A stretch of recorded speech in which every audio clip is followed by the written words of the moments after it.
네, 지금부터 갠 논문 발표 시작해 보도록 하겠습니다.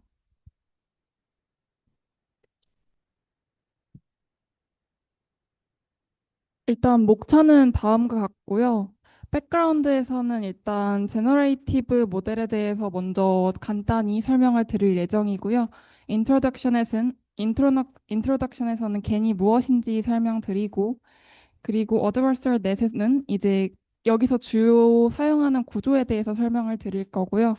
그리고 이제 여기서 해당 알고리즘에서 사용하는 B와 G의 최적점을 증명해보고 논문에서 실제로 어떻게 실험을 했는지 그리고 결과, 장단점까지 하고 마무리를 해보려고 합니다. 일단 먼저 백그라운드 설명을 먼저 드리자면 제너레이티브 모델은 데이터 특징에 대한 확률 분포를 학습하여 현실에 존재하지 않지만 존재할 법한 진짜 같은 가짜 데이터를 만드는 모델입니다. 그래서 이런 제너레이티브 모델의 목표는 데이터의 분포를 잘 모사하는 그 제너레이티브 모델만의 분포를 만드는 것이라고 생각해 주시면 될 것 같습니다. 이 갠 논문 첫 번째 갠 설명하기 전에 그 전에 어떤 이 제너레이티브 모델이 유행을 했는지 말을 먼저 해서 저도 언급을 하고 넘어가려고 하는데요. 일단 이 2014년에 갠이 나오기 전에는 익스프레시브 덴시티라는 명시적 확률 분포 모델이 활발하게 연구가 되었고 이 모델은 데이터의 확률 밀도를 수학적으로 정의하는 모델을 나타냅니다. 그래서 해당 모델을 또 두 가지로 나눌 수 있는데 직접 그 값을 구하는 것과 아니면 근사를 하는 두 가지 버전으로 또 나뉘어요. 근데 일단 직접 계산을 하는 거는 당연히 품질이 좋지만 저희가 이미지 같은 경우에도 픽셀이 존재를 하고요. 그 픽셀 안에도 RGB라는 세 개의 이제 채널이 존재를 하기 때문에 고차원의 이 이미지 자체도 되게 고차원이라서 이걸 이제 확률 분포로 계산을 하는 거는 거의 불가능하다고 보시면 될 것 같고요. 그래서 이거를 좀 해결하기 위해서 근사하는 방법을 떠올렸던 건데 이 근사하는 방법이 이제 계산은 가능한데 근사를 하기 때문에 이 직접 계산을 하는 것보다는 당연히 이제 좀 흐려지게 결과물이 도출되는 문제점을 낳았습니다. 그래서 이렇게 수학적 모델로 하는 것보다 이제 걔는 계산을 하는 것 대신에 샘플링끼리 경쟁을 해서 이 생성자와 이 그거 죄송해요. 그거 간에 이제 경쟁을 통해서 생성자가 더 나은 품질의 데이터를 뽑을 수 있도록 하는 모델입니다. 그래서 겐을 그냥 한마디로 설명을 해보자면 언슈퍼바이즈드 학습 방식을 이용해 노이즈로부터 실제와 유사한 결과물을 생성하는 제너레이티브 모델이라고 할 수 있는데요. 일단 이 겐은 라벨을 사용을 하지 않기 때문에 이 라벨을 사용하지 않고 경쟁을 통해서 스스로 특징을 파악하기 때문에 언슈퍼바이즈드 모델이라고 생각해 주시면 될 것 같습니다. 그래서 이러한 겐을 설명을 할 때 꼭 빠지지 않고 나오는 예시가 바로 이 그림인데요. 일단 이 겐은 제너레이터와 디스크리미네이터라는 두 개의 모델을 가지고 있는데 제너레이터는 위조 집회범이라고 가정을 하고 디스크리미네이터는 경찰이라고 보통 가정을 합니다. 그래서 제너레이터는 이제 경찰이 페이크 데이터와 리얼 데이터를 구분하지 못하게 하도록 방해하는 역할을 하고요. 그리고 디스크리미네이터는 이 페이크 데이터와 리얼 데이터 중에 진짜 데이터를 구별해내는 것을 목적으로 합니다. 그래서 이 과정을 그냥 미니맥스 투 플레이 게임과 같다라고 보통 부르게 됩니다. 그래서 이런 겐을 이제 구조를 나타내 본 건데요. 일단 제너레이터의 노이즈의 한 점을 샘플링을 해서 매핑을 하게 되면 이 제너레이터가 페이크 데이터를 생성하게 됩니다. 그래서 이 페이크 데이터와 리얼 데이터를 디스크리미네이터에 둘 다 넣게 되면 이 디스크리미네이터가 이게 진짜인지 아닌지를 1에서 0 사이의 값으로 나타내게 되고 이 과정을 반복하면서 이제 제너레이터가 업그레이드 되는 양상을 띠게 됩니다. 그래서 아래와 같은 식으로 이 겐의 로스 펑션을 나타내 볼 수 있는데 이거에 대해서 설명을 좀 하자면 일단 이 v라는 이 값은 g는 이 v라는 값을 최소화하는 것을 목적으로 하고요. 그리고 d는 이제 이 v라는 값을 max로 하는 것을 목적으로 합니다. 이 생성자 기준으로 먼저 보자면 생성자는 이 v라는 값을 최소화하는 방향이어야 하기 때문에 g가 들어있는 뒤쪽 항만 보게 된다면 이 판별자가 진짜 이 G가 만들어낸 가짜 데이터를 진짜 데이터라고 판별을 해야 이 값이 최소가 되기 때문에 G가 1에 가까울수록 이제 이 V가 최소화되는 방향이다라고 생각해 주시면 될 것 같습니다.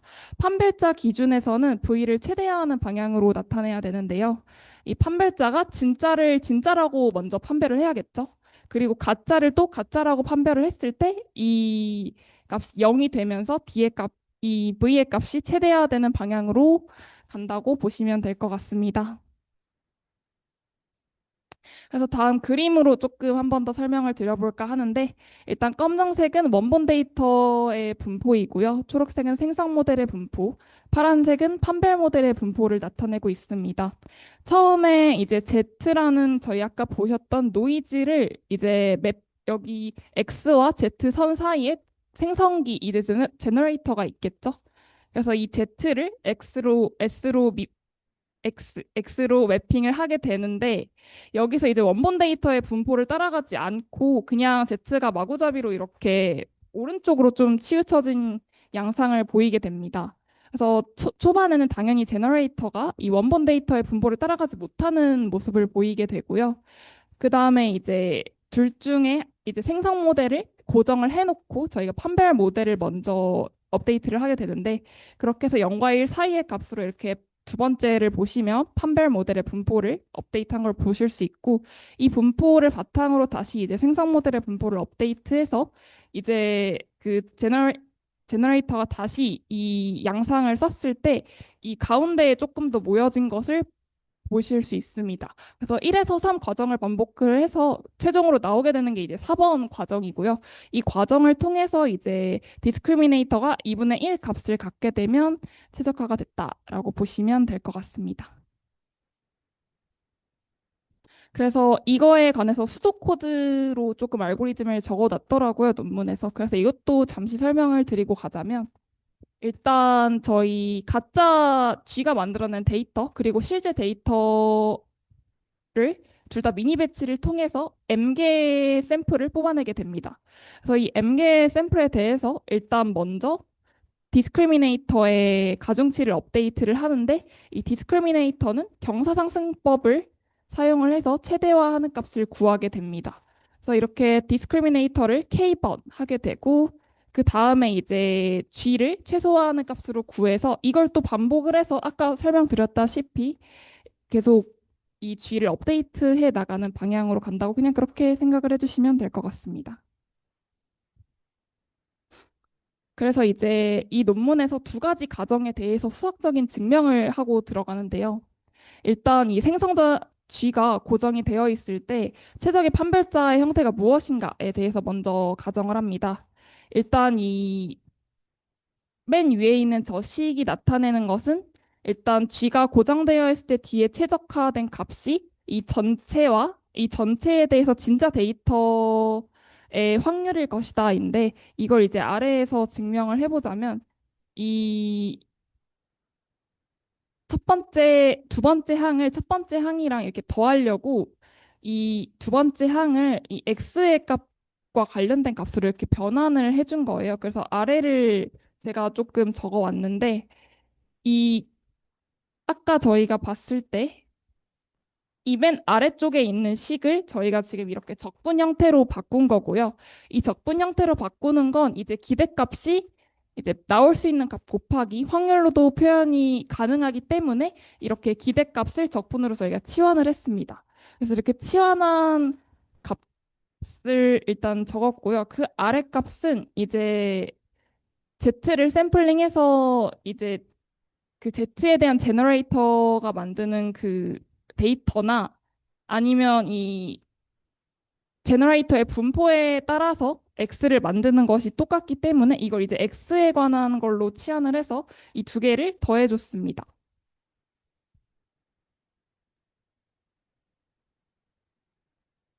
그래서 이렇게 두 번째 식이 나오게 돼서 이거를 AB로 치환을 하게 되고, 그리고 저희가 구해야 되는 게 이제 디스크리미네이터의 최적 판별해기 때문에 이걸 y로 뒀을 때 다음과 같이 fy는 a 로그 y 플러스 b 로그 1 마이너스 y라는 값이 나오게 되고요. 그래서 저희가 이걸 최적화하는 값을 구해야 되기 때문에 이거를 저희가 미분을 해서 이 y에 관한 0 값을 구하게 되면 y는 a 플러스 b는 a라는 값이 나오게 됩니다. 그래서 이걸 다시 치환을 해주게 되면 저희가 처음에 봤던 값이 나오게 되면서 이게 증명이 되게 됩니다. 그래서 이렇게 앞장에서 고정된 생성자에 대해서 판별자를 유도를 해 봤는데요. 이 이제 유도된 판별자를 이 대입을 해서 생성자 G의 성능에만 의존하도록 해서 이 G의 전역 최저점이 최소값이 얼마인지를 한번 구해 보도록 하겠습니다. 그래서 처음에 이제 이 CG는 max VGD라고 나와 있는데 여기서 이제 저희가 맥스인 D의 값이 아까 앞에서 구했던 A 플러스 B는 A이기 때문에 이 값을 대입해 준 거고요. 그래서 이 값을 대입해 준 이 값의 값이 이제 마지막 줄이라고 보시면 될 것 같습니다. 그래서 이러한 거에 대해서 저희가 증명을 하기 위해서 편의상 로그 4 마이너스 로그 4를 더해주게 되는데 이 값을 더해주게 되면 뭐가 달라지냐면 저희가 이제 KL이라는 값으로 이게 치환이 가능하게 된다고 합니다. 그래서 이 값은 저희가 가짜 데이터와 진짜 데이터 사이의 거리를 나타낸다고 해요. 그래서 가짜 데이터와 진짜 데이터의 거리가 만약에 0이면 이 값도 0이 나오게 되고 차이가 생기면 양수로 이렇게 커진다고 합니다. 그래서 이 거리 값으로 나타낼 수 있게 되고 이 거리 값으로 나타낸 게 문제가 뭐냐면 저희가 이 KL의 두 가지 값을 넣으면 그 두 가지 값의 순서에 따라서 이 KL의 값이 달라진다고 해요. 그러니까 방향에 따라서 이 값이 달라지는 거죠. 근데 거리는 이게 방향이 있으면 안 돼서 저희가 이 두 개의 값의 평균을 내서 JSD라는 값을 구해주게 됩니다. 그래서 이 JSD는 제가 여기 옆에 쬐까맣게 해놓은 것처럼 이 값 절반과 다른 값 절반의 평균을 구해서 JSD를 구하게 돼서 마지막 결과가 도출되게 됩니다. 그래서 저희가 D가 최적화되기 때문에 이 D 데이터와 PG의 값이 같기 때문에 전역 최저값은 마이너스 로그 4라고 보시면 될 것 같습니다. 그래서 이러한 증명까지 끝나고 직접 실험을 하는데요. 그래서 이런 실험은 세 개의 데이터를 활용을 해서 진행을 하게 되었고, 그래서 이런 실험을 통해서 나온 결과가 이제 오른쪽 값입니다. 그래서 오른쪽 값을 봤을 때 이 겐이 밀리지 않는 모습을 보이고 있다는 것을 확인할 수 있습니다. 자, 마지막으로 이제 장점과 단점 이야기하고 끝낼 텐데요. 장점은 일단 근사가 아닌 실제 샘플을 생성한다는 점에서 이 흐릿하지 않고 뚜렷한 이미지를 생성을 하고요. 그리고 이 걔네는 다양한 함수들을 접목할 수 있기 때문에 물론 논문에서는 다층 퍼셉트론만 사용을 했지만 그래서 다양하게 이용이 가능하다는 장점이 있습니다. 그리고 복잡한 계산 없이 역전파만 사용이 됐고요. 학습 중에 어떤 이제 인퍼런스도 필요 없기 때문에 조금 이제 값을 구하기 쉽다라는 장점이 있고, 그리고 생성자의 분포가 명시적으로 존재하지 않는 게 단점이라 얼마나 이게 학습이 됐는지 알 수가 없어요. 그리고 D와 G의 균형이 잘 맞지 않으면 학습이 잘못될 수 있어서 D와 G의 그 횟수를 잘 조정을 해줘야 된다는 단점이 있습니다.